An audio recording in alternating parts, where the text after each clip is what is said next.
राधे राधे, जय श्री कृष्णा।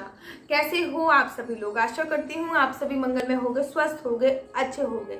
आज का विषय है गंगा दशहरा। अब गंगा दशहरा क्यों बनाया जाता है, किस लिए बनाया जाता है, इसके लिए तो यूट्यूब पर बहुत सारी आपको वीडियो बना मिल जाएंगी। मैं इसमें डिटेल में नहीं जाऊंगी।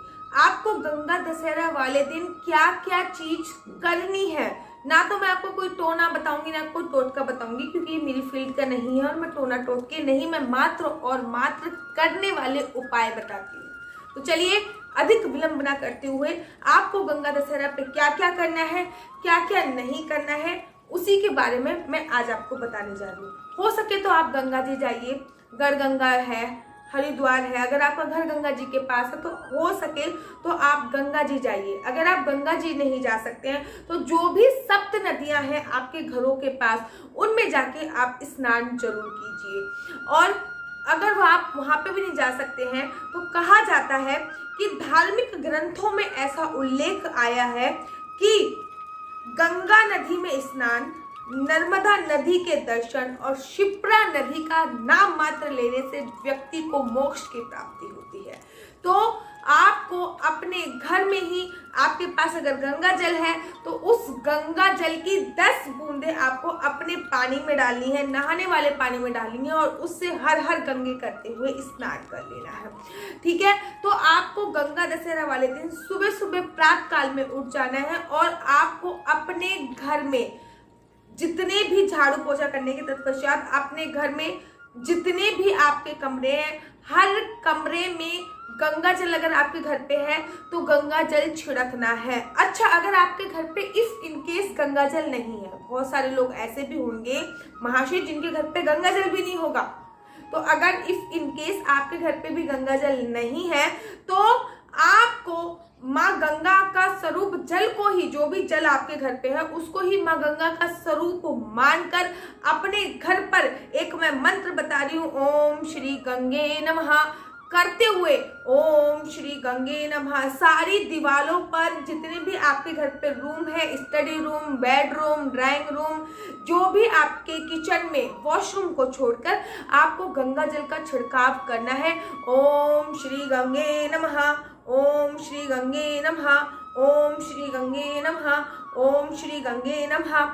ठीक है, उस दिन आपको पूजा अर्चना वंदना, जैसे कि आप नित्य प्रतिदिन करते हो, ठीक उसी प्रकार से आपको पूजा अर्चना वंदना करनी है। साथ ही के साथ आपको गंगा मैया के नाम का भी एक दिया जलाना है। अब आपको गंगा मैया को याद करना है।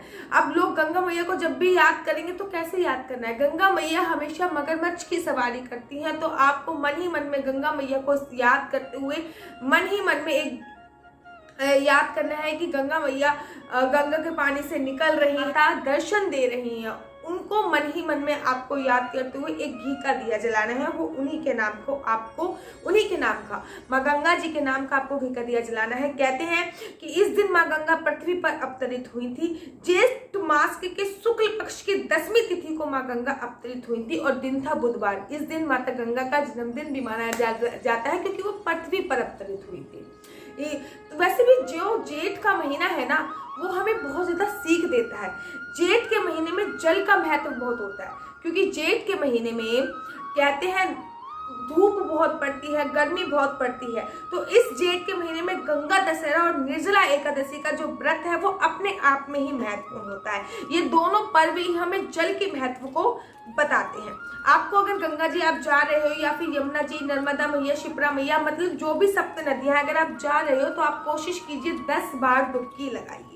और डुबकी लगाते हुए भी आपको यही बोलना है, ओम श्री गंगे नमः।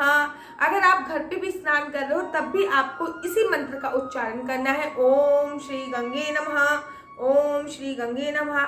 विशेष ध्यान दीजिए कि आप उस दिन 10 मग्गे पानी से ही डालिए, सिर पे डालना, क्योंकि उस दिन 10 का बड़ा महत्व होता है। अगर आप किसी को दान दे रहे हो या फिर दक्षिणा दे रहे हो तो आप 10-10 के नोट दीजिए। ठीक है, 10 पंडितों को दीजिए, 10 प्रकार की चीजें आप दान कर सकते हैं। 10 का इस दिन बहुत महत्व होता है। कहते हैं कि इस दिन गंगा जी में स्नान करने मात्र से, गंगा जी के दर्शन करने मात्र से आपके 10 प्रकार के जो पाप होते हैं उनसे आपको मुक्ति मिल जाती है। कहते हैं कि अगर आप इस दिन दान करना चाहते हो तो 10 प्रकार की, जैसे कि 10 प्रकार के अनाज हो गए। अब आप कहोगे दीदी 10 प्रकार के अनाज कौन से हैं? तो दाल है, चावल है, विभिन्न डिफरेंट प्रकार की दालें हैं, छोले हैं, आटा है, गेहूं है। तो ये 10 प्रकार के आप अनाज दान कर सकते हो। गंगा जल में इस दिन आपको थोड़ा सा गंगा जल लेना है एक कटोरी में, उसमें आपको कपूर और हल्दी मिलानी है, उससे अपने घर के बाहर स्वास्तिक बनाना है। बहुत मस्त और मस्त आपको ये इम्पोर्टेंट है। घर के बाहर आपको गंगा जल से स्वास्तिक बनाना है।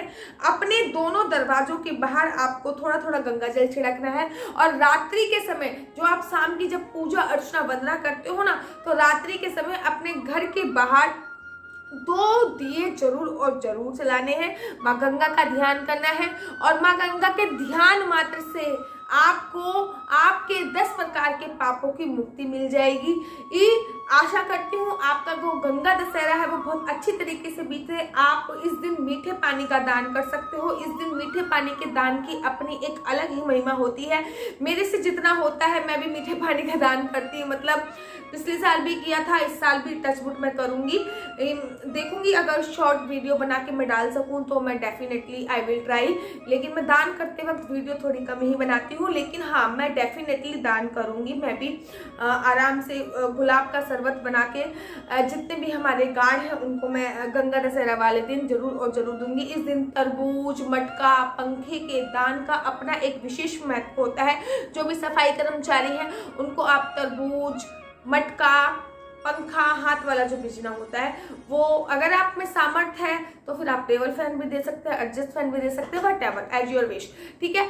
आप अगर ज़्यादा सामर्थ्य नहीं है, भीड़ भाड़ वाले इलाके में, अभी कोरोना जैसी महामारी चल रही है, आप भीड़ भाड़ वाले इलाके में नहीं जाना चाहते हैं तो फिर आप बोतलों में भर लीजिए गुलाब का शरबत या फिर जो भी ऑरेंज शरबत जो भी आप बनाना चाहते हो।